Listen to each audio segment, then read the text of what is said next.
Ya, perfecto. Muy bien, he estado peleando con el sistema a ver si me permitía escucharlos. Muy bien. ¿Ven mi pantalla? Sí, doctor. Ya, muy bien. Buenas tardes con todos. La presente tarde estamos reunidos acá para desarrollar el tema que toca en sílabo, que es parto pretérmino. Ustedes tienen como parte de los objetivos conocer la definición de parto pretérmino, qué factores de riesgos están asociados a esto. ¿Se puede predecir el parto pretérmino y si es así lo podemos prevenir? ¿Cuál es la evaluación que debemos hacer ante una paciente que cursa con parto pretérmino? ¿Qué manejos conocemos en cuanto a la tocólisis o maduración pulmonar? Muy bien.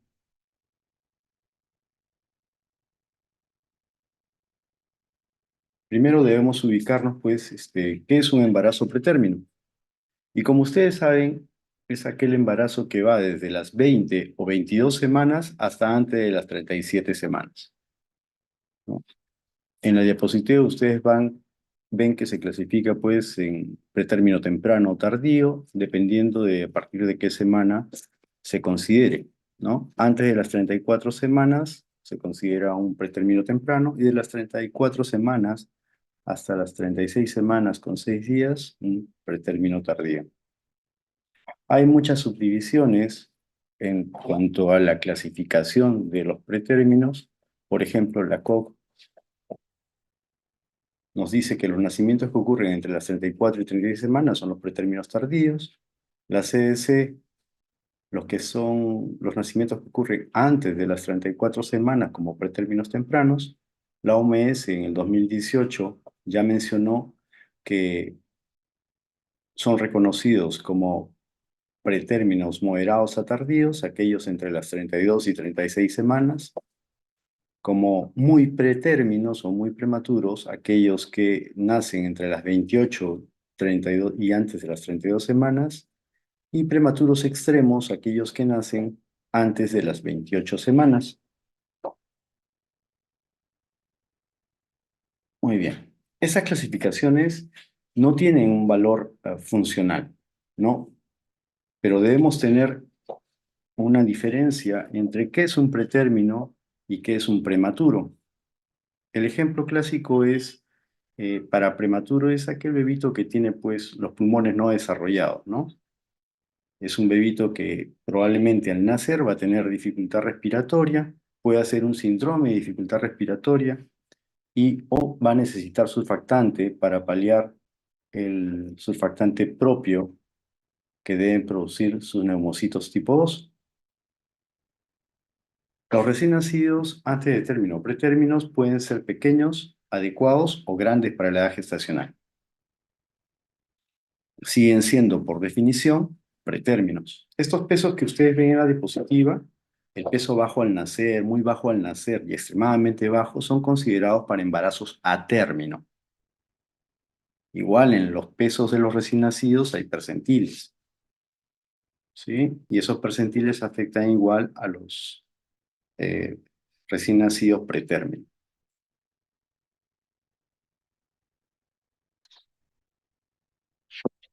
Entonces, considerando la clasificación, tenemos tardío, que va de 34 a 36 semanas con 6 días, el temprano, que va de 32 a 33 semanas con 6 días, el muy prematuro, de 28 a 31 semanas con 6 días, el prematuro extremo, antes de las 28 semanas, y hay una clasificación aparte para los embarazos con fetos periviables, que por definición son aquellos que están por debajo de las 24 semanas, considerando ahí muy importante la definición de aborto.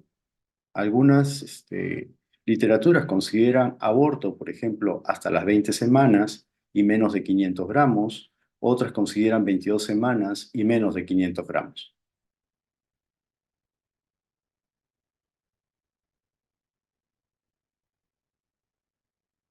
¿Qué es el parto pretérmino en sí? Entonces, el parto pretérmino es el parto que ocurre antes de las 37 semanas completas. ¿Pero a partir de cuánto? ¿No? Es a partir de las 20 o 22 semanas, pero con un peso mayor o igual de 500 gramos. Aún así, esa definición está todavía controversial, porque hay publicaciones recientes que consideran aborto incluso hasta las 24 semanas. La Asociación de Ginecólogos Obstetras o el Comité Americano de Ginecólogos Obstetras de 2020 define el trabajo de parto prematuro como contracciones regulares que van produciendo cambios en el cuello, ya sea dilatación o borramiento, o ambos. Y estas contracciones pueden producir una dilatación de al menos 2 centímetros en la evaluación inicial. Si conocemos qué es parto pretérmino, debemos conocer también qué es amenaza de parto pretérmino. La amenaza de parto pretérmino es uno de los diagnósticos que se hace con frecuencia en la emergencia. ¿Y a quién se considera que, o a qué embarazada consideramos nosotros que tiene una amenaza de parto pretérmino? Es aquella que tiene contracciones uterinas, ya sea dolorosas, por lo general eh, no son muy frecuentes, pero producen cambios en el cuello uterino, sin llegar a ser un trabajo de parto. Las contracciones generalmente se dan en una frecuencia de 1 en 10 minutos, que duran 30 segundos y que se mantienen por 60 minutos.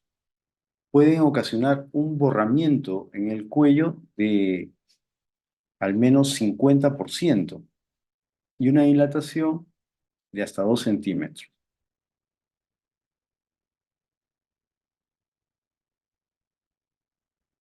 Las tasas de nacimiento pretérmino están aumentando en el mundo. ¿Y eso debido a qué? A las altas tasas que se están viendo, sobre todo en lo que es terapia de reproducción asistida. Hay un incremento en el número de embarazos gemelares que va a engrosar la estadística en cuanto al nacimiento de partos pretérminos. Tal es así que en Estados Unidos vemos que aumentó de un 10,02 a un 10,23.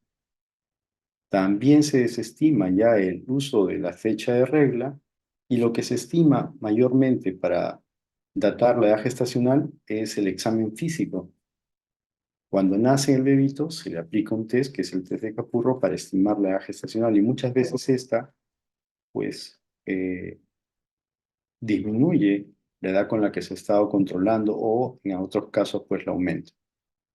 En la data que se tiene a nivel mundial, pues no se ha separado los partos pretérminos espontáneos de aquellos que han tenido una intervención médica, ¿no? Ya sea por preeclampsia o alguna otra patología que amerite realizar un parto en un feto pretérmino, no se ha hecho esta disquisición, ¿no? Toda la data disponible incluye tanto los de parto espontáneo como los que han tenido alguna intervención médica.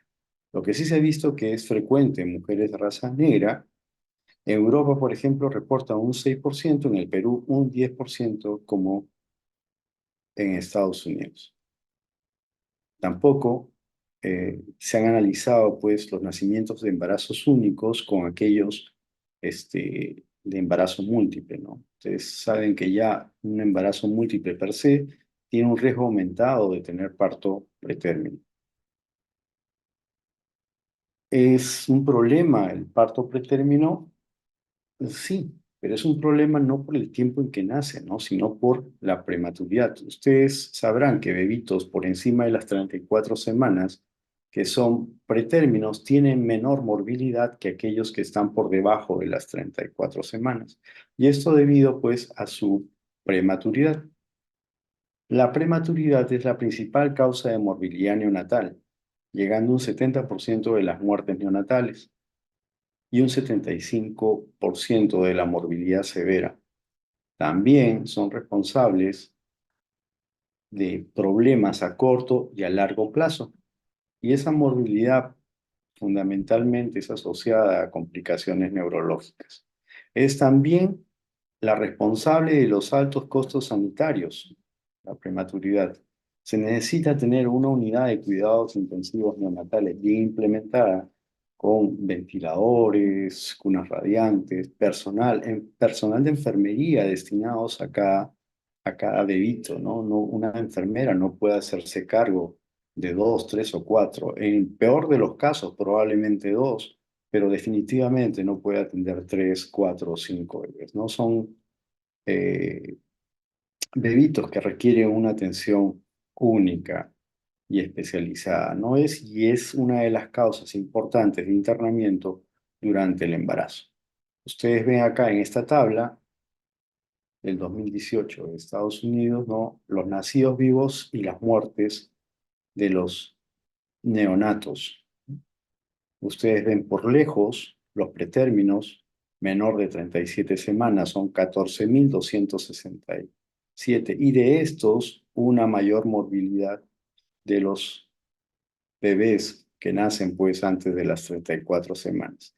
Se menciona que los recién nacidos antes de las 28 semanas tienen 186 veces mayor probabilidad de morir que los recién nacidos a término entre las 37 y 41 semanas.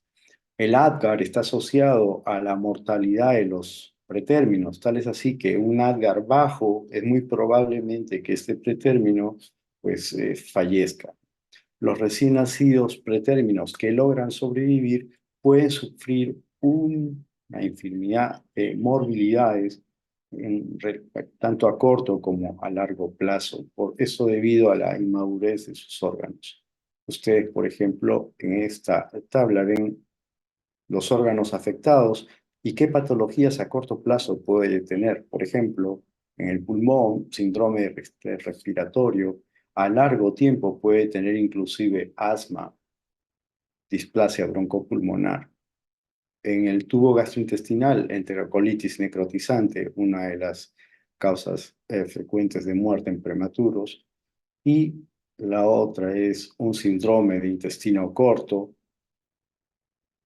en punto de vista del sistema nervioso central, una hemorragia intraventricular a corto plazo o lo que puede llevar a largo plazo pérdida de la audición, retardo en desarrollo neurológico, atrofia cerebral, a nivel oftalmológico, retinopatía del prematuro, que puede llegar a ocasionar a largo plazo ceguera. A nivel cardiovascular, hipotensión, persistencia del ductus arterioso, que puede llegar el bebito a tener hipertensión en la adultez. A nivel renal, problemas ácido básico, que pueden llevar también hipertensión. Endocrinológico, hipoglicemia, también niveles de tiroxina baja, transitoria, que pueden tener alteraciones en la regulación de la glucosa o un incremento de la resistencia a la insulina o diabetes a futuro. La morbilidad y mortalidad en los recién nacidos se ve afectada con el peso al nacer. Se estima que un peso mayor de 1 kilo en un recién nacido mujer de 28 semanas o un recién nacido varón mayor de 30, hay una tasa de sobrevida que puede alcanzar al 95%. Hay un umbral de viabilidad, lo que mencionaba en esos embarazos con periviables, ¿no? Menos de 24 semanas, ¿no? Tal es así que actualmente ya algunas instituciones ya no consideran aborto porque simplemente pesaba menos de 500 gramos, ¿no? Ahora se clasifican como nacidos vivos, sobre todo porque este peso de 500 gramos puede verse en gestaciones por encima de las 20 semanas, incluso 25 semanas. Las complicaciones que afectan a estos embarazos generalmente son las lesiones cerebrales e infecciones. La supervivencia del neonato periviable obviamente va a ser mayor cuando pasa la etapa de periviabilidad, que es a las 24 semanas, Antes de las 23 semanas incluso se ven tasa de supervivencia del 5 a 10%. En cambio, a las 24 semanas esta puede subir hasta un 84%. En esta tabla, ustedes pueden ver las distintas edades gestacionales desde las 22 a las 26.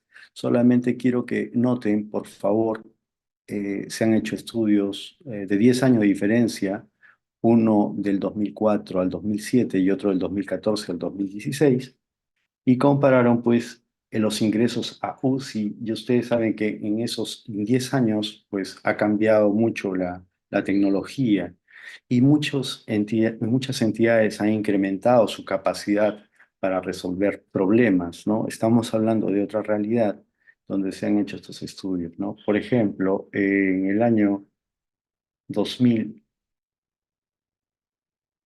al 2007, ¿no? La cantidad de bebitos muertos era un 65%. 10 años después, estamos hablando de 22 semanas en lo que es periviable, si consideramos que el aborto es hasta antes de las 22, 35%. En comparación de las 24 semanas, donde ustedes pueden apreciar que los óbitos no hay una mayor diferencia, no se han modificado los nacidos vivos, siguen siendo casi los mismos. En cambio, a menor edad gestacional, dada la tecnología que se cuenta al momento, pues ha mejorado. Con un año de sobrevida, la admisión a UCI también, 29%, 58%, es mayor la capacidad, o sea, más bebitos ingresan a UCI. De ellos, los que viven, ¿eh? 29, de todos los vivos, de todos los bebés vivos, un 30% ingresa a UCI, comparado con un 10% de ese periodo de estudio previo.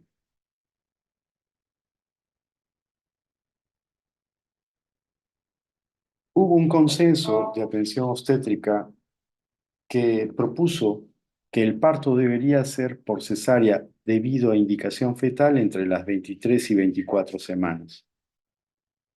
Pero esta indicación se reserva para indicación materna cuando el embarazo está antes de las 22 semanas. Estamos hablando de antes de las 22 semanas es aborto y es poco probable que se realice una cesárea. Esta propuesta de un consenso de atención obstétrica fue tomado como controversial, porque la atención en la madre debe ser individualizada y centrada, pues, en las capacidades que tiene la institución para resolver este tipo de problemas, la presencia del equipo multidisciplinario y obviamente es importante la opinión de la madre, pero siempre y cuando ésta sea informada. ¿Qué se ha visto? Que cerca del 20% de mujeres que tienen un parto en este periodo perioviable cursa con una morbilidad grave, si es sometida pues a cesárea. Entre los miembros de este equipo médico no solamente eh, debe ser personal de salud, sino puede incluir pues a capellanías y obviamente expertos en lo que es salud mental para sobrellevar una pérdida.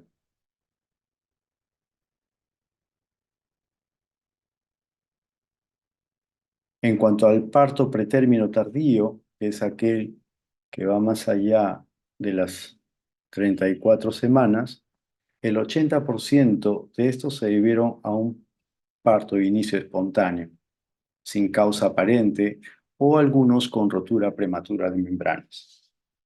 Un 20% restante, la causa fue alguna complicación obstétrica como preeclampsia, etc. La tasa de morbilidad y mortalidad siempre es mayor que los recién nacidos a término.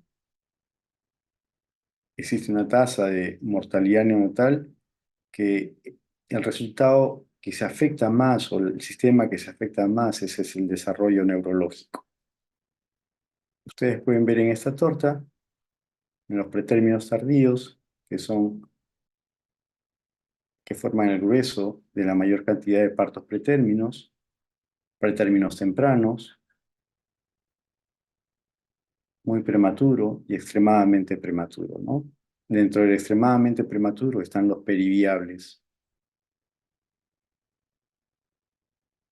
Acá, en cuanto a la causa del parto pretérmino, a la cabeza el parto pretérmino espontáneo, la ruptura de membranas, los trastornos hipertensivos, desprendimiento prematuro, placenta previa, otras complicaciones del feto, etcétera, en ese orden, ¿no?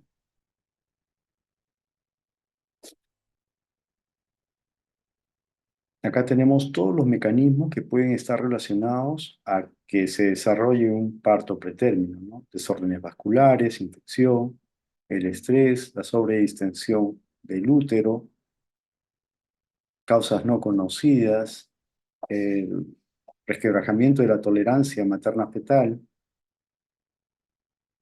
la senescencia de la decidua o enfermedades del cuello útero.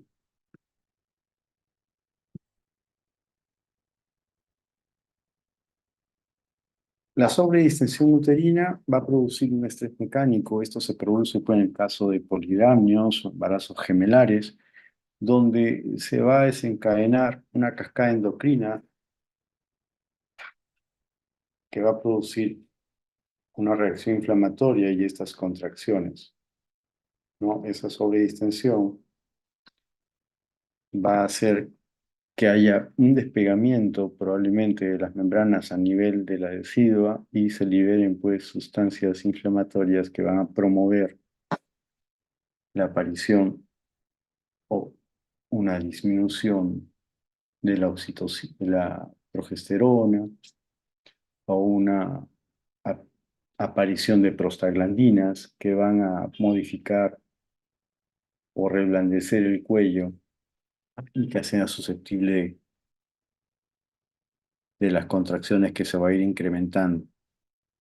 La disfunción cervical por la infección del estreptococo del grupo B, que produce su enzima hialuronidasa, que va a degradar el hialuronato.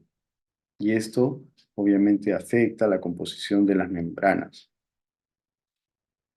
Y también va a ablandar lo que se dice el cuello uterino, hacerlo más susceptible a que ingrese líquido. Mutaciones genéticas de los componentes del colágeno, fibras elásticas, también pueden ser un factor de riesgo para insuficiencia cervical y parto prematuro. La infección intramniótica, que puede ser por 3 vías, transplacentaria o a través de las trompas, o vía ascendente, que es una de las más frecuentes, ¿no? Los gérmenes, las bacterias van a producir endotoxinas que van a actuar a nivel de células amnióticas y estas producen citoquinas. Citoquina es una de las hormonas uno de los biocomponentes muy importantes para el desencadenamiento del proceso inflamatorio. Todas estas respuestas impulsan a la patogénesis, lo que es el parto pretérmino, inducido por infecciones. Los lipopolisacáridos o las toxinas de las bacterias son reconocidos por los receptores tipo pH, los Toll-like receptors. La activación de estos Toll-like receptors induce la cascada de inflamación con producción de interleuquina 8, interleuquina 1 beta, y esto recluta células inmunitarias en el tracto digestivo, ¿no? Macrófagos, etc. Y las citoquinas son producidas tanto por las células inmunitarias del cuello, de deciduas, las membranas ovulares, incluso del propio feto. Esta producción de interleuquinas 1 beta, que es inducida por lipopolisacáridos, aumenta la síntesis de otras interleuquinas, como la 6, la 8 y el factor de necrosis tumoral alfa. Proliferación, activación y migración de leucocitos. Hay leucocitos residentes en la zona, pero si la causa es una infección, van a migrar o acudir a esa zona leucocitos de otra zona, ¿no? Justamente para contrarrestar la infección. Estos leucocitos son también responsables de la producción de citoquinas. Hay modificaciones de la matriz de la metaloproteasas, hay efectos mitogénicos y citotóxicos, como la fiebre y respuestas inflamatorias de fase aguda. Como les mencioné, muchos tejidos van a producir la interleuquina 1 beta, que promueve formación de prostaglandinas. Las prostaglandinas actúan a nivel del cuello, pueden llegar a la producción de contracciones o pérdida de la actividad miometrial. Al mencionar pérdida de la inactividad miometrial, me refiero porque este útero que está inactivo, al tener las prostaglandinas, pues va a presentar contracciones. La matriz de las metaloproteasas también son inducidas por las citoquinas inflamatorias. Estas descomponen el colágeno y las fibras elásticas de las membranas. El origen de estas citoquinas que producen el parto prematuro viene de la decidua y el miometrio. También les mencioné de los leucocitos, tanto nativos o residentes como de los que eh, migran de otras zonas. Mencionan que las citoquinas del líquido amniótico son secretadas por fagocitos mononucleares que son activados y reclutados en el líquido amniótico, por lo que se dice que la cantidad de interleuquina 1 beta que se encuentra en el líquido amniótico está determinada por el número de leucocitos que llegan, ¿no? Los reclutados. Esta activación o el efecto que tiene esto en el líquido amniótico se debe a su tasa de secreción, ¿no? Sobre su tasa de secreción.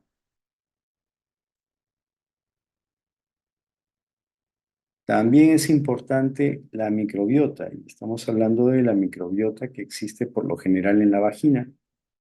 En el embarazo normal, el microbioma cambia. Generalmente se reduce y se vuelve más amable. O sea, no hay gérmenes patógenos. Pero lo que sí se ha visto en pacientes con parto pretérmino es un aumento de la población de ciertos gérmenes, como la Gardnerella vaginalis, Ureaplasma urealyticum.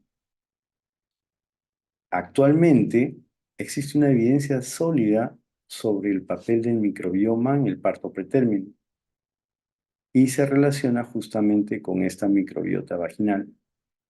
También hay gérmenes que evitan que se desencadene un parto pretérmino, un efecto beneficioso, y está caracterizado por este lactobacillus, el lactobacillus crispatus. En cuanto a la placenta, si bien es cierto, tiene una microbiota, un microbioma particular, este no es de importancia en la patogenia del parto pretérmino. En cuanto a rotura prematura de membranas pretérmino, es aquella que ocurre antes de las 37 semanas y generalmente antes del inicio del trabajo de parto. Existen varios factores asociados a la rotura de membranas pretérmino, pero dentro de ellas la infección intrauterina y el daño que se hace al nivel de membranas por el estrés oxidativo y la senescencia celular prematura son eventos que predisponen a la rotura de membranas y son los más importantes. Hay otros factores de riesgo como el estatus socioeconómico bajo, un IMC bajo, deficiencias nutricionales, el tabaco, que pueden hacer que estas membranas tengan una pobre calidad y sean más susceptibles de que se puedan romper. En una paciente que tiene rotura prematura de membranas, la recurrencia de esto en un parto subsiguiente es mayor. También se aislaron bacterias en el líquido amniótico en un tercio de los casos, ¿no? Lo que trae a colación la pregunta de que la rotura prematura de membranas se debe a una infección externa que afecta a través de la vía ascendente o es una infección que ya estaba dentro del líquido amniótico y que fue desde adentro que se fue dañando las membranas ovulares. Los cambios moleculares en las pacientes que tienen RPM pretérmino, el amnios tiene un mayor grado de muerte celular y más marcadores de apoptosis que un embarazo a término. ¿Qué se ha visto in vitro? Que esta apoptosis probablemente esté regulada por la interleuquina 1 beta y el factor de necrosis tumoral alfa. Además, este estrés oxidativo que es iniciado por eventos diferentes a una infección, pueden producir daño en el ADN de estas células, senescencia prematura y posterior inflamación. Y la lisis de las proteínas de las membranas ovulares que van a conducir finalmente a la rotura de membranas. Con esa rotura aumenta la actividad de la trombina y eso activa la matriz de las metaloproteasas. También aumenta la síntesis de prostaglandina. Entonces, el factor de necrosis tumoral alfa produce liberación de fibronectina fetal. La fibronectina fetal no es propia de, o sea, que esté en el líquido amniótico, que se produzca por el feto, sino también a nivel placentario o en la unión de las membranas con la decidua, ¿no? Entonces, este factor de necrosis tumoral que está presente en esa unión, ¿no?, va a aumentar. Esta, este, esta fibronectina fetal se une luego a los receptores tipo peaje o Tools-like receptors 4 y en las células mesenquimales del amnios para activar la cascada de señalización con un aumento de la prostaglandina E2 y una actividad elevada de las matrices de las metaloproteasas. Este nivel de prostaglandinas va a aumentar la maduración cervical y la aparición de contracciones. Hay una mayor concentración de MMP y esto va a descomponer el colágeno de las membranas fetales produciendo la ruptura prematura de las mismas. Se sabe que tanto el trabajo de parto pretérmino como la rotura prematura de membranas pretérmino surgen de vías fisiopatológicas distintas, pero comparten a la inflamación como un mecanismo común. En cuanto al estrés materno, fetal, es una condición que puede perturbar a un individuo en su desarrollo normal, ya sea fisiológico o psicológico. El estrés psicosocial, como discriminación, los malos tratos, pueden generar malos resultados en la salud, incluso nacimientos pretérminos. La coacción psicológica, que puede incluir estrés infantil, depresión o síndrome de estrés postraumático, se han visto relacionados como factor de parto pretérmino. Las mujeres afectadas por violencia en casa, todo esto condiciona un mecanismo potencial para activación prematura de este eje, ¿no?, el eje endocrino placentario suprarrenal. Otro mecanismo es la senescencia celular prematura, como parte de una fisiología normal, envejecimiento de las células fetales residuales, y esto precipita la liberación de señales para una activación uterina, como si fuera un embarazo a término. El antecedente de parto pretérmino previo, ¿no? Se menciona que hay un riesgo recurrente de parto pretérmino para aquellas mujeres que ya han tenido un primer parto. Y para aquellas es de 3 veces mayor. Más de un tercio de las mujeres con 2 partos pretérminos pueden tener un tercer parto pretérmino. El 70% de los nacimientos recurrentes ocurren 2 semanas después de la edad del parto previo. Generalmente las causas del parto pretérmino tienden a repetirse. Si una mujer ha tenido ruptura prematura de membranas en embarazos previos, es probable que esta causa se pudiera repetir en su siguiente embarazo.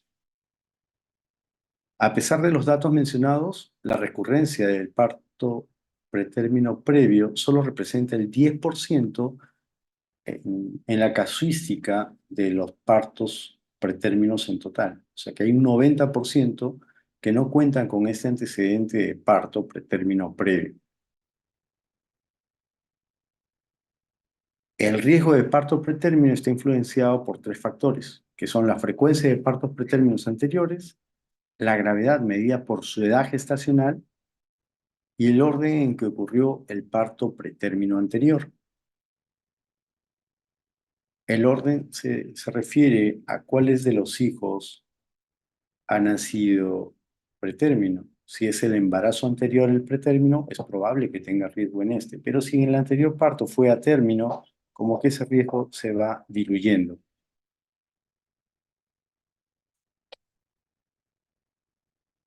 Factores del embarazo, como la amenaza de aborto, se menciona que está relacionado con altas tasas de resultados adversos como parto pretérmino, desprendimiento prematuro de placenta, pérdida de embarazo antes de las 24 semanas, también las malformaciones congénitas que se asocian a nacimientos pretérminos y recién nacidos con bajo peso, y lo que ya les mencioné sobre el embarazo múltiple que puede ocasionar per se partos pretérminos.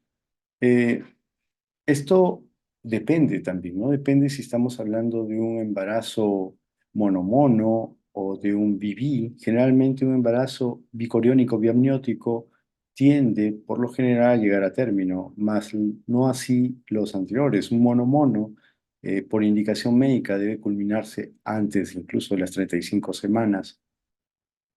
Los factores o estilos de vida, ¿no? Que afectan también el que ocurra un parto pretérmino, como la obesidad, los extremos de la vida, ¿no? Los adolescentes o las mujeres mayores de 35, la pobreza extrema, una estatura baja, deficiencia de vitamina D, el fumar, uso de drogas ilícitas o un aumento inadecuado durante el control prenatal. En cuanto al trabajo y actividad física, el trabajo per se, o sea, un trabajo formal, diríamos, que cumpla y no exceda con las normas laborales, no tiene mayor probabilidad de riesgo para un parto pretérmino, ¿no? Pero sí el trabajo, pues, un trabajo extenso que abarque más del tiempo laboral, más de 8 horas de trabajo, con turnos nocturnos y haciendo un trabajo pesado, sí pudiera condicionar un mayor riesgo de parto pretérmino. El ejercicio aeróbico es seguro, no está asociado a un parto pretérmino. Es más, la COG recomienda una actividad física en el tiempo libre, se asocia a un riesgo reducido de parto pretérmino, ¿no? No se prohíbe el ejercicio en las pacientes, no es un condicionante de parto pretérmino.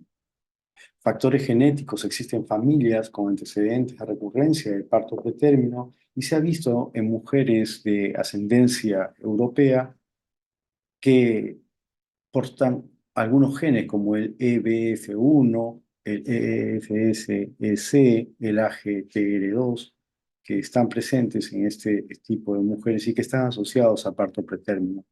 Se postulaba antes que esta enfermedad periodontal, que es una inflamación de la gingivitis, podía estar relacionado con parto pretérmino, pero a la luz de la evidencia, la enfermedad periodontal no tiene un factor importante en lo que es el parto pretérmino.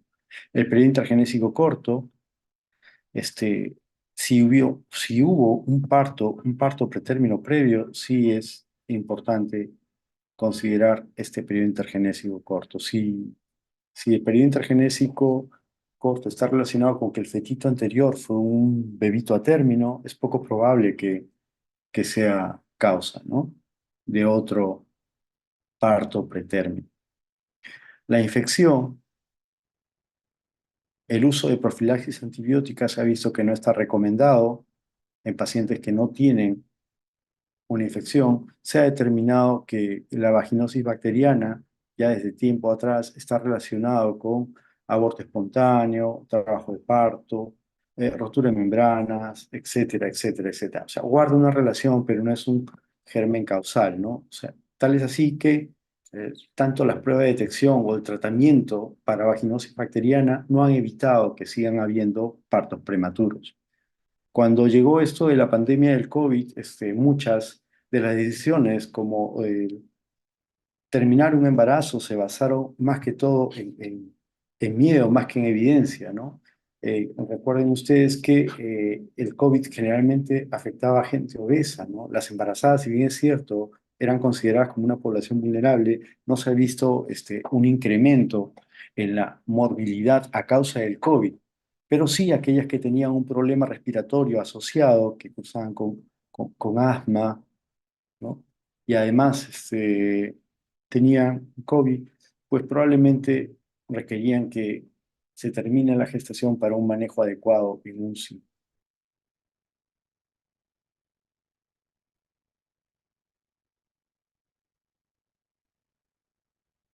Esta tabla resume lo que son los factores. Acá tenemos el parto pretérmino previo, generalmente espontáneo, los estilos de vida, fumar, una pobre dieta, actividad física pesada, un trabajo pesado, genético, las infecciones, asociada como vaginosis bacteriana, micoplasma. Ya mencionamos que la enfermedad periodontal no es un factor de riesgo y el intervalo eh, entre los embarazos o periodo intergenésico, sobre todo el corto, si es que está relacionado con un parto pretérmino previo. ¿Cómo hacemos el diagnóstico de parto pretérmino? Los síntomas son obviamente la contracción, la paciente lo describe como una presión pélvica, calambres como si fuera una menstruación, dolor lumbar. ¿Qué encontramos al examen físico? Dilatación. Se menciona que aquellas pacientes asintomáticas, después de la mitad del embarazo y que tienen dilatación están con un factor de riesgo a tener un parto pretérmino. Y se ha encontrado que el 25% de estas mujeres con una dilatación entre 2 a 3 centímetros van a tener un parto antes de las 34 semanas. También la longitud del cuello es importante, ¿no? Y ahí entra el concepto de cervix corto. Cervix corto es aquel cuello que mide por debajo de 25 milímetros. La detección por lo general se hace con una ecografía transvaginal por encima de las 30, de las 16 semanas, perdón. La insuficiencia del cervical o la insuficiencia del filo cervical interno.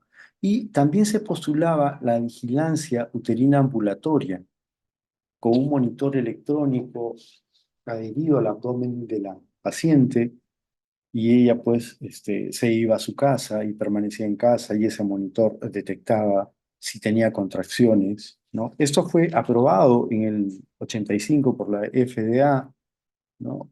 Y, bueno, se desestimó por la COG porque era un procedimiento caro, ¿no? Que no entrañaba más ayuda al, al médico y no disminuía las tasas de parto pretérmino, ¿no?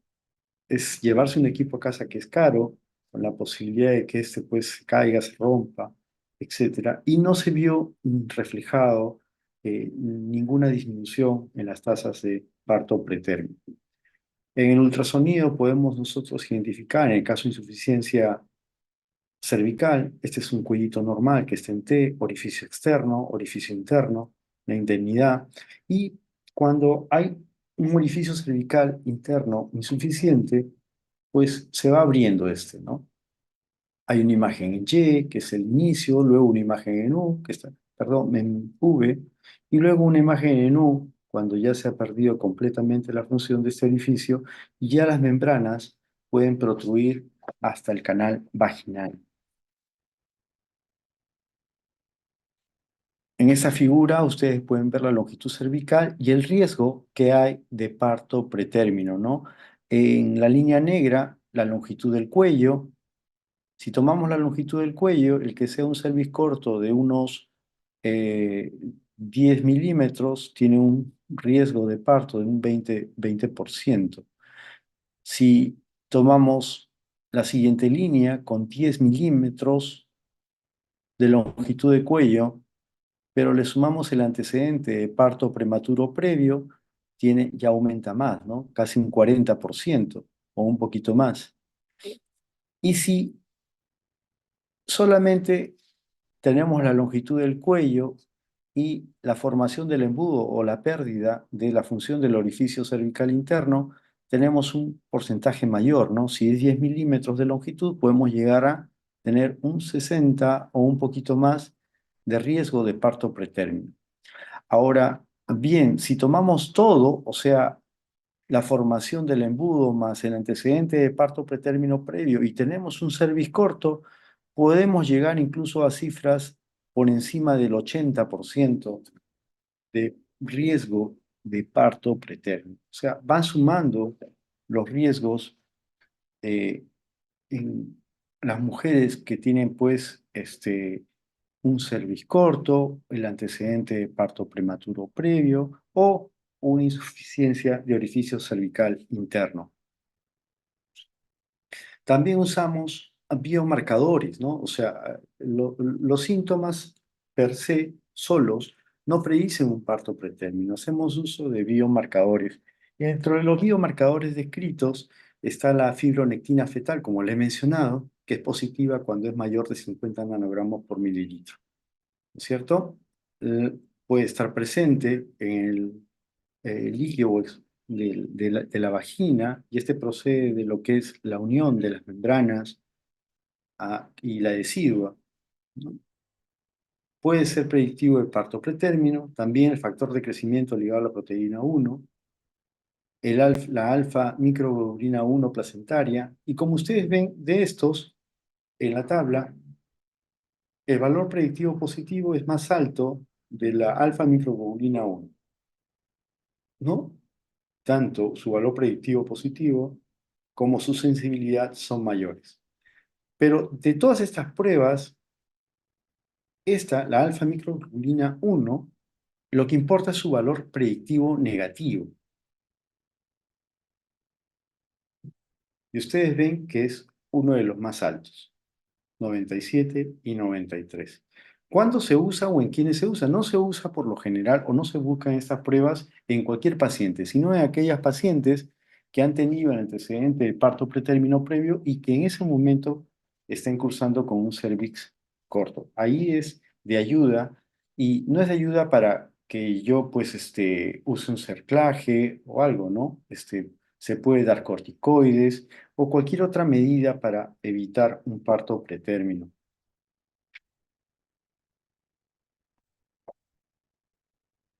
La prevención del parto pretérmino es el gran objetivo de todo médico, ¿no? De todo ginecobstetra. ¿Cómo prevenimos el parto pretérmino? Y hay un debate, pues, de estrategias. Dentro de ellas está el cerclaje cervical, el cerclaje de cuello uterino, ¿no? Eh, Generalmente nosotros colocamos un cerclaje si hay pérdida recurrente del embarazo, ¿no?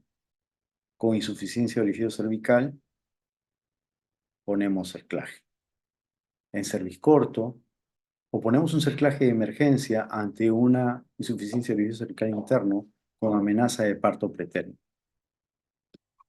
El Colegio Americano de Ginecobstetras concluyó que en las mujeres con un embarazo único, el antecedente de parto pretérmino previo y una longitud cervical menor de 25 milímetros y que tenga menos de 24 semanas, se puede considerar el cerclaje como una alternativa versus la progesterona vaginal. Este es un metaanálisis que hizo Berghela de varios trabajos que consideraban colocar cerclaje versus no colocarlo.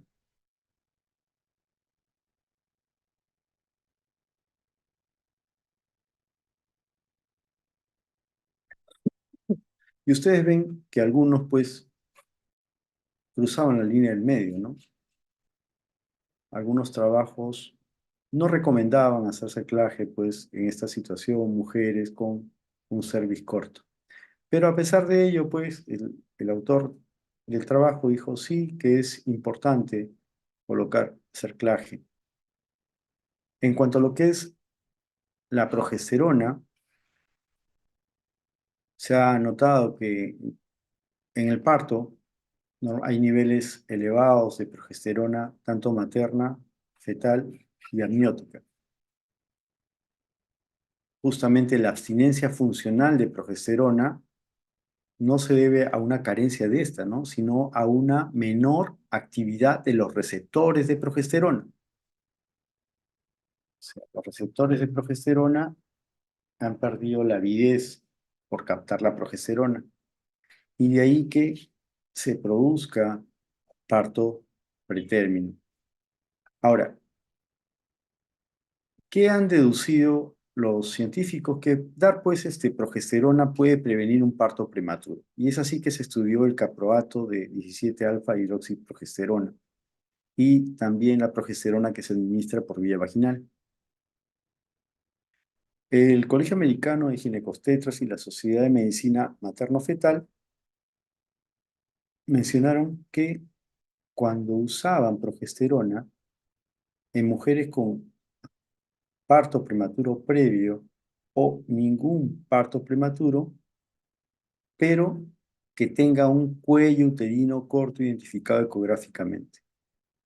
Entonces, la progesterona puede prevenir el parto prematuro, pero en estas condiciones. Se estudiaron, como le dije, 17-hidroxiprogesterona, el caproato. Este fue aprobado por la FDA. En los trabajos iniciales fue un éxito. La recurrencia del parto pretérmino disminuyó en el placebo 55 y cuando usaron 17-hidroxiprogesterona caproato 36. Cuando hubieron más de 2 partos pretérminos previos, 28 versus 41, se usaba empíricamente una dosis intramuscular y algunos esquemas de más dosis.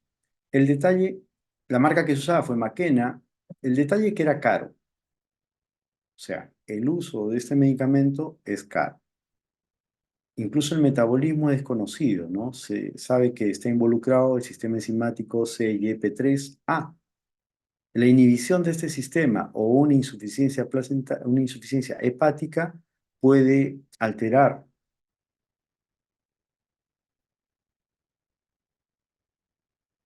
el camino de este medicamento, ¿no?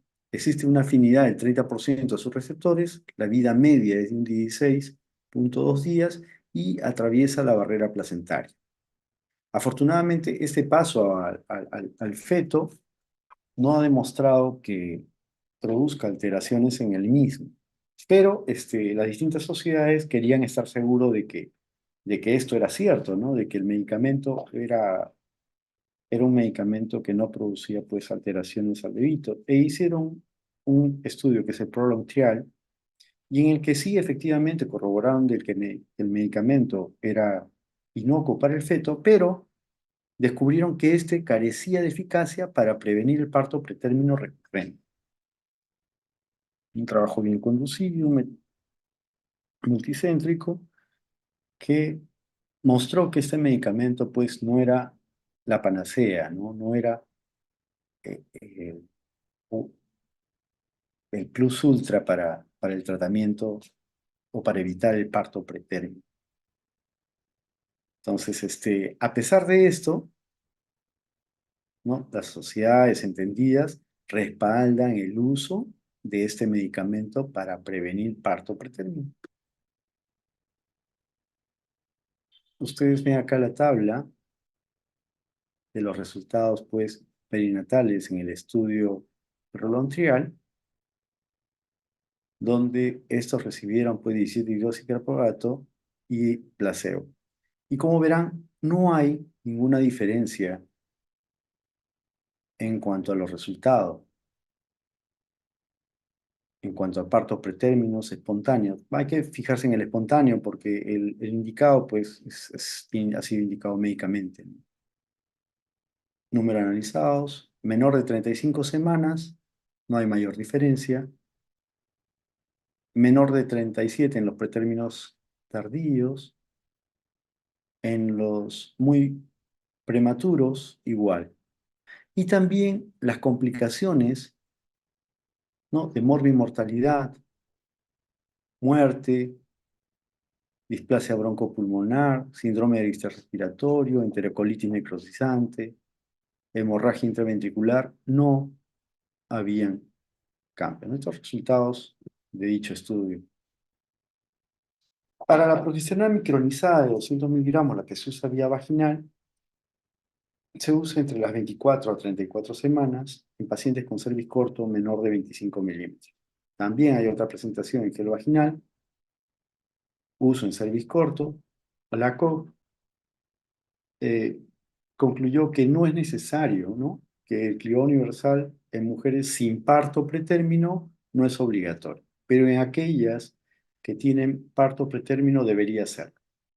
Afortunadamente, en aquellas ecografías, tanto la ecografía genética como morfológica, como parte de estas incluye es, la medición de la longitud del cuello, ¿no? No es obligatorio, pero algunas instituciones tienden a bien realizarlo, ¿no? Y es un dato importante en la ecografía. Ah, Hay un estudio que es el estudio Optimum, que se hizo la pregunta, ¿la profilaxis con progesterona para prevenir el parto pretérmino mejora los resultados?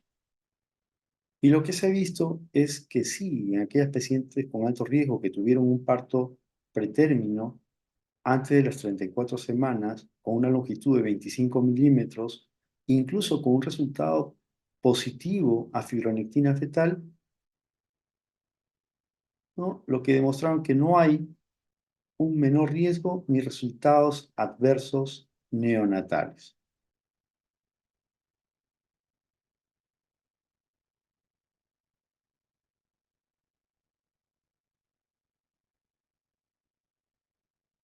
Estos son los estudios que se han realizado en el tiempo, tomando en consideración la longitud del cuello y el uso de progesterona. Acá ustedes ven progesterona vaginal, progesterona en gel y el caproato 17-hidroxiprogesterona intramuscular semanal, ¿no?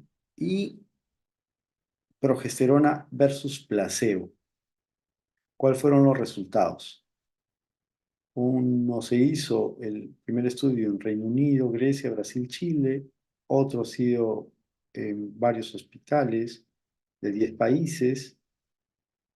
Uno en Estados Unidos, en 14 centros en Estados Unidos, que es de la 17-hidroxiprogesterona. Y lo que ustedes ven, por ejemplo, con el uso de progesterona vaginal, sí hay una disminución en parto pretérmino, 19 versus 34 y placebo. En gel, 9 versus 16.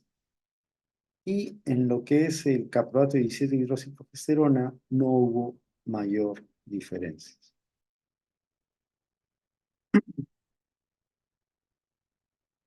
La aspirina ya es conocida por ustedes, eh, se le, se le añaden propiedades antiinflamatorias y antiplaquetarias, se utiliza para retrasar o prevenir la preeclampsia y se menciona que a bajas dosis pudiera reducir las tasas de nacimientos prematuros, ¿no?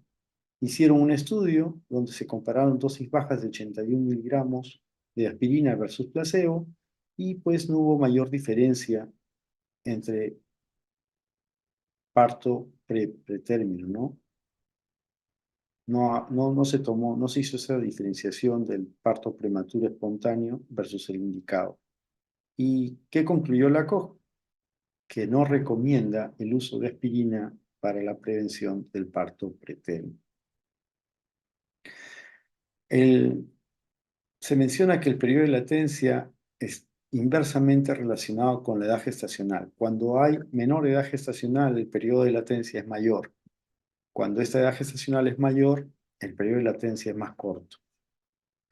Entonces, el manejo del RPM depende del tiempo en el cual se produce la rotura de membranas. La conducta es hospitalizar, realizar pruebas de bienestar fetal y exámenes destinados a desfocalizar o ver un foco de infección si es que la paciente tiene fiebre. Si no tiene fiebre, se le hace un examen físico completo y se piden sus pruebas como para corroborarse que esta paciente en este momento no cuente con un proceso infeccioso. Hay dos tipos de manejo, el manejo activo versus el manejo expectante. El manejo expectante está indicado en pacientes con embarazo pretérmino o de embarazos de fetos muy prematuros o extremadamente prematuros, más no así en fetos con embarazos pretérminos tardíos.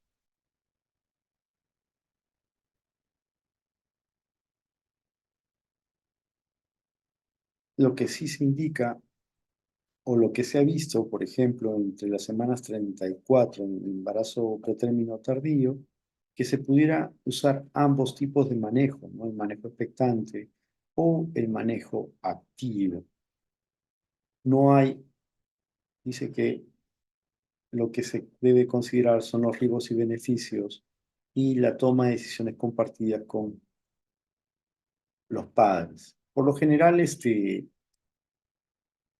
busca llegar, si es que no hay infección o no hay nada que me obligue a terminar el embarazo, se pudiera llegar hasta las 37 semanas.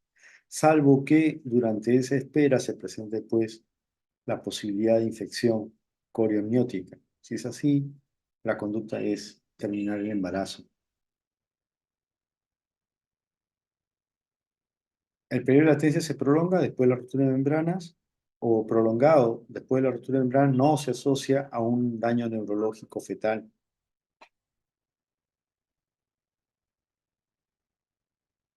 Las tasas actuales de hipoplasia pulmonar en embarazos menores de 24 semanas pueden llegar hasta un 30% en aquellos fetos que logran sobrevivir. El manejo expectante, en el caso de pacientes con RPM que tienen oligohidramios, pueden causar deformidades de las extremidades, ¿no? Y esto debido a que el bebito no puede moverse porque el útero está que lo comprime, ¿no? El problema que se puede asociar a la rotura prematura de membranas pretérminos es la corionionitis, ¿no? Y la corionionitis se define con la presencia de fiebre. Una temperatura antes de 38 grados centígrados era el criterio de entrada para poder diagnosticar corionionitis. En el 2015, a pedido del Instituto Nacional de Desarrollo y Salud del Niño, sugirieron cambiar el nombre, ¿no? Ya no corionitis, sino infección e inflamación intramniótica, conocido como triple I. Y habían definiciones de umbral de temperatura para esta infección intramniótica, ¿no? Una sospecha fuerte de infección intramniótica se consideraba una temperatura de 39 grados centígrados o más. En cambio, cuando tenía 38 o 38 a 38,9, debería haber un factor adicional, como múltiples tactos, el estado del bebito en el monitoreo, la presencia de líquido amniótico teñido de meconio, baja paridad o agente de transmisión sexual o estreptococo de grupo B. Se dice que una paciente tiene una fiebre materna aislada si tiene temperaturas entre 38 y 38,9 sin ningún factor de riesgo adicional.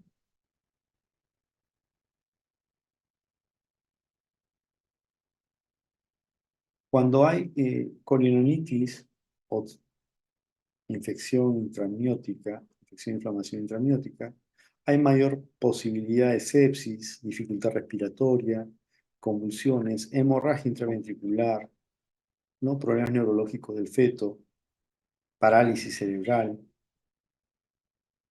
En Estados Unidos se hicieron estudios en la década pasada, 11 millones de recién nacidos vivos, el 1,6% tuvieron fiebre durante el parto.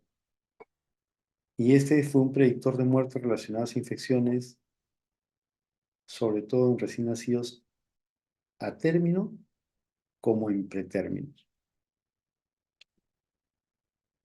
En cuanto a la terapia antimicrobiana, se, se evaluaron 3 ensayos aleatorios que evaluaron el uso de antibióticos antes de las 35 semanas.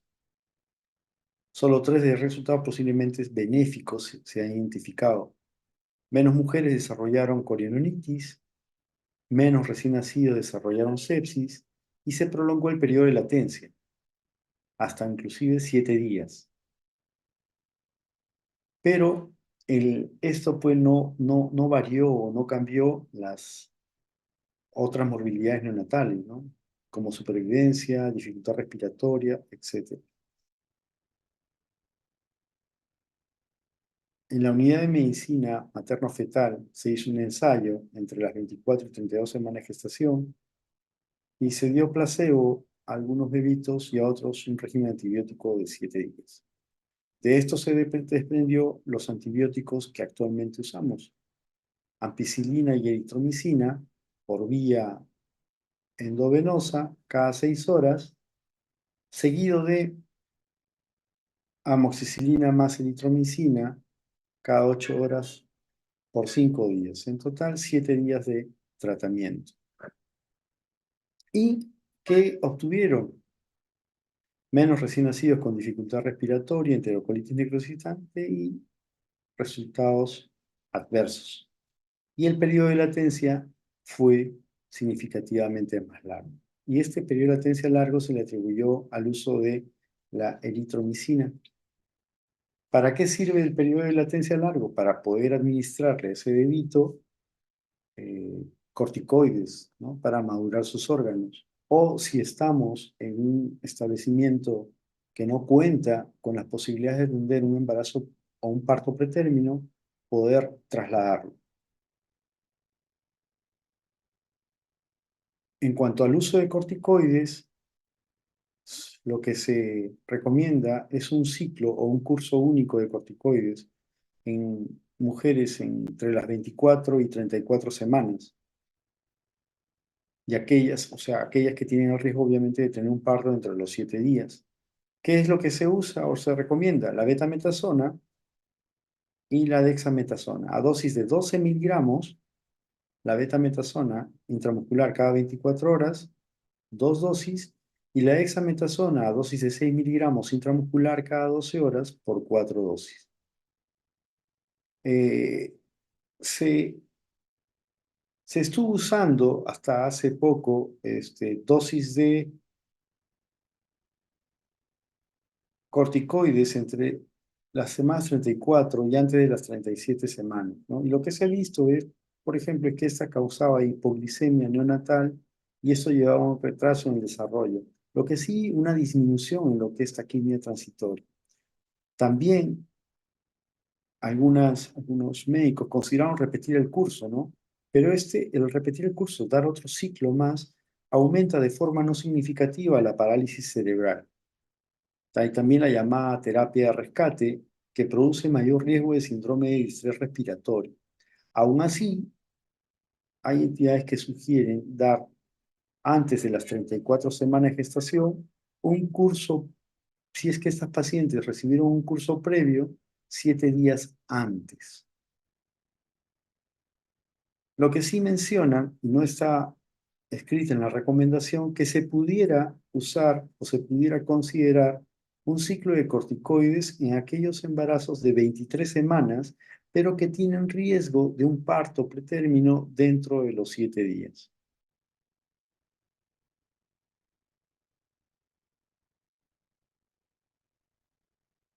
Este es el manejo que se hace. Cuando tiene 37 semanas se considera parto.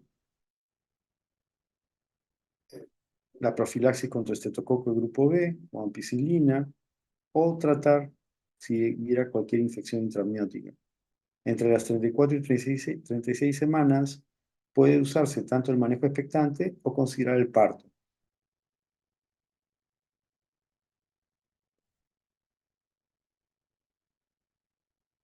Entre las 24 y 33 semanas, manejo expectante de todas maneras, si no hay compromiso materno-fetal, un curso de corticoide, si está en trabajo de parto de estreptococo de grupo, profilaxis contra el estreptococo de grupo B,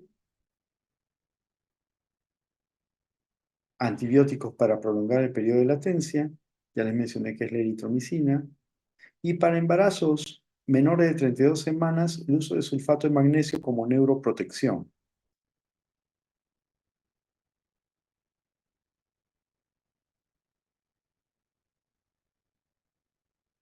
Cuando tenemos un parto pretérmino espontáneo con membranas intactas, la idea es retardar el parto hasta después de las 34 semanas, ¿no? O sea, demorar el mayor tiempo posible. La amniocentesis antes se hacía pues, pensando que la génesis era una infección, pero una de cada 10 mujeres tendrá una infección intramniótica que es generalmente subclínica, por lo que las diferentes sociedades desestiman la realización de amniocentesis de rutina. El uso de corticoides, como ya les mencioné, hasta entre las 24 y 34 semanas, neuroprotección desde las 28 a 32 con sulfato de magnesio. El estudio BEAM es el que estableció las dosis, 6 gramos de carga y 2 gramos por hora. Si no hay parto, se puede suspender a las 12 horas y se puede reanudar si es que la amenaza de parto continúa o progresa la dilatación, siempre y cuando...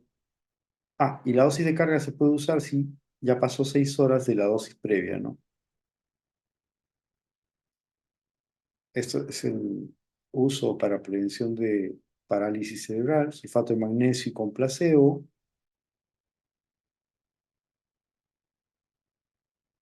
Vemos que es más efectivo cuando se usa por debajo de las, perdón, por debajo sí, de las 32 semanas hasta las 28, ¿no? Con sulfato de magnesio sí disminuye 2,3 y con placebo 6, pero cuando ya es por debajo de las 28 semanas o en los prematuros, en los extremadamente prematuros, pues el sulfato de magnesio no tiene ningún efecto, ¿no?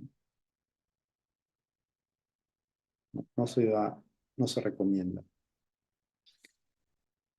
Acá tenemos, en el caso de los prematuros o pretérminos periviables, ¿no? Análisis para evaluación de la resucitación neonatal no se recomiendan antes de las 22 semanas, es recomendado a las 24, controversial por debajo de las 24, terapia corticoide recomendado a partir de las 24, se pudiera considerar lo que les mencioné a las 23 semanas, la tocólisis para permitir la terapia de corticoides se puede ser recomendada a partir de las 24, no así o controversial a las 23 semanas, sulfato de magnesio para neuroprotección, recomendado a partir de las 24 semanas, antibióticos para RPM, recomendado a las 24 semanas,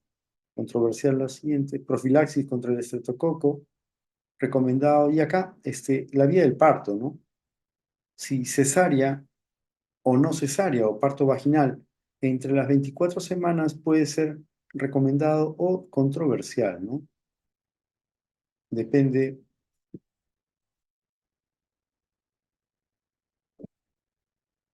depende de la evaluación que haga el ginecólogo, ¿no? Por lo general, de la posición del feto, de la presentación del feto.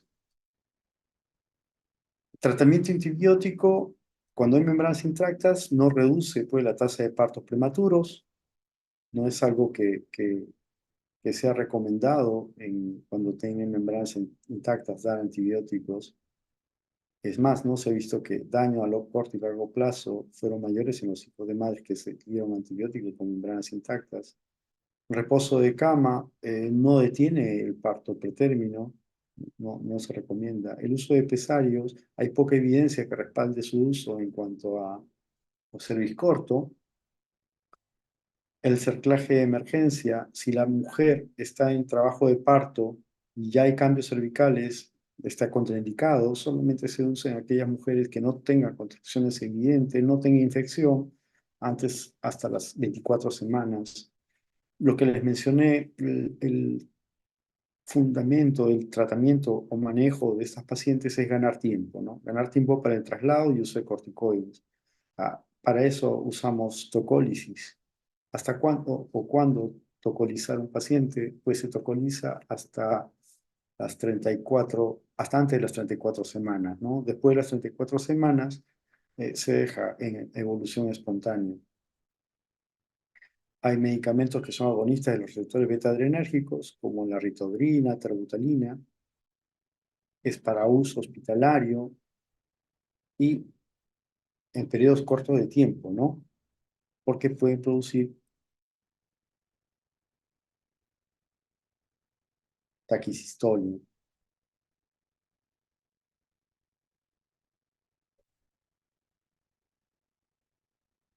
También se ha descrito que el sulfato de magnesio tiene una actividad en cuanto a la tocólisis, pero su uso prolongado está asociado a adelgazamiento de los huesos y fracturas en los fetitos que están expuestos 5 a 7 días más. No es de primera línea, ¿no? Inhibidores de la prostaglandina como la indometacina, bloqueadores de los canales de calcio como el nifedipino. Se podría decir que este nifedipino es el de primera línea y elección, es el que tiene menos efectos adversos de los medicamentos eh, tocolíticos. Hay otros agentes como el atosifán, dióxido nítrico. Acá ustedes ven tipo de tocolíticos, dosis y qué efectos van a producir en el feto, ¿no? Dentro de los bloqueadores de canal de calcio, no hay efectos conocidos en el feto. El antagonista receptor de la oxitocina, como atosibán, hay un mínimo transporte placentario. Betamiméticos pueden producir en el feto taquicardia, hiperinsulinemia, hipoglicemia neonatal. El sulfato de magnesio, disminución leve de la frecuencia cardíaca, sobre todo de la variabilidad, ¿no? Los inhibidores de la prostaglandina, si se utilizan más allá de las 32 semanas, pueden eh, tener persistencia del ductus arterioso, perdón, cierre del ductus arterioso. Acá las dosis o la presentación y las dosis iniciales de los medicamentos más usados a la cabeza nifedipino, ¿qué contraindica que la madre tenga un bloqueo auriculoventricular, asma o curse con hipotensión?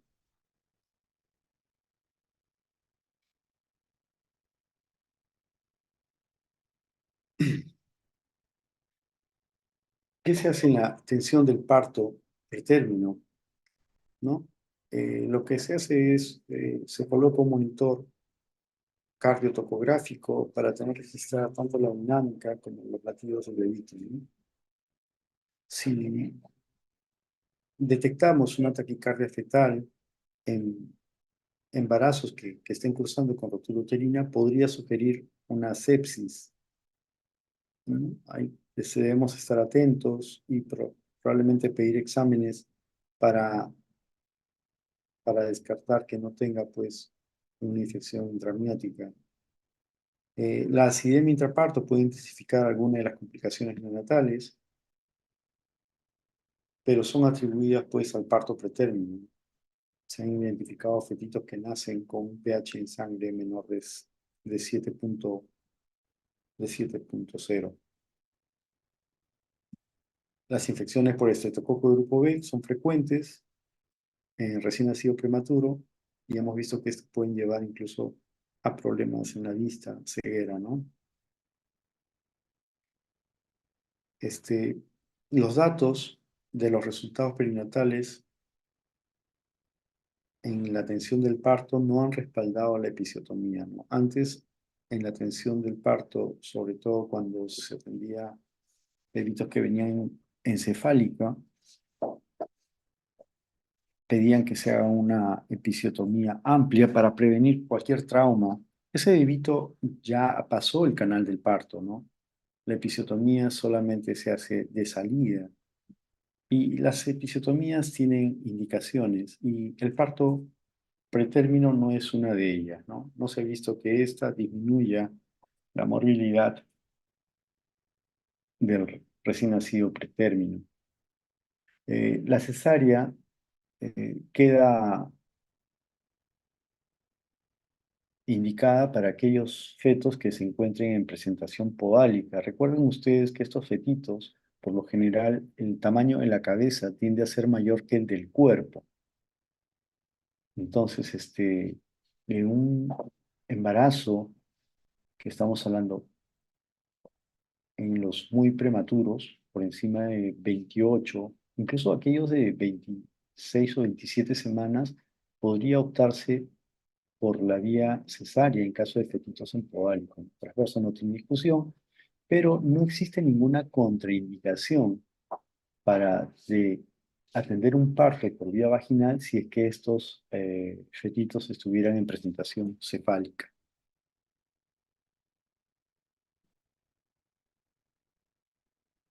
Muy bien, ¿cuáles son los requisitos para el control del trabajo de parto y la atención del mismo en estos casos? Es contar pues, con un personal competente, ¿no? Tanto ginecólogo, neonatólogos, técnicos, ¿no? Un equipo que esté apto para realizar maniobras de reanimación. Son bebitos que al momento de nacer, por lo general se intuban, ¿no? Para brindarle respiración asistida. Necesitan equipos como cunas radiantes, ¿no? Para mantener el calor. Son bebitos que pierden rápidamente la temperatura y la hipotermia puede ser fatal en ellos, ¿no? Es una unidad de cuidados intensivos neonatales, es muy importante, un ventilador mecánico. Sí se ha visto que las mejores tasas de supervivencia para esos bebitos son cuando se dan en los grandes hospitales. Eh, es poco probable que estos bebitos tengan un buen pronóstico y una sobrevida aceptable en centros de nivel secundario y obviamente primario mucho menos, ¿no? Los recién nacidos prematuros que presentan sangrado, ¿no? Presentan generalmente sangrado a nivel de la matriz germinal intracraneal y esto puede transformarse en una hemorragia intraventricular grave. Y lo que les comentaba, ¿no? Que habían planteado que la cesárea evitaba la hemorragia intraventricular.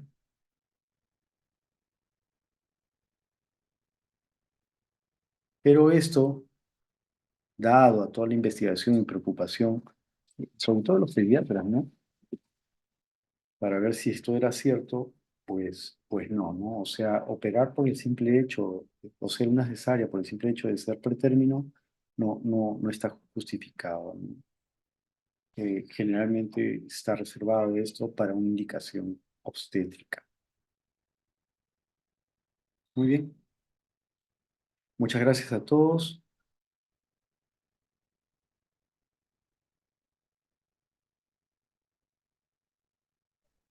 Muchas gracias, doctor.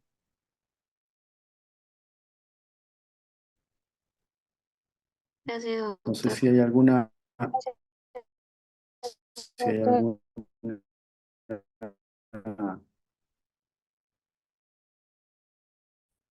alguna pregunta.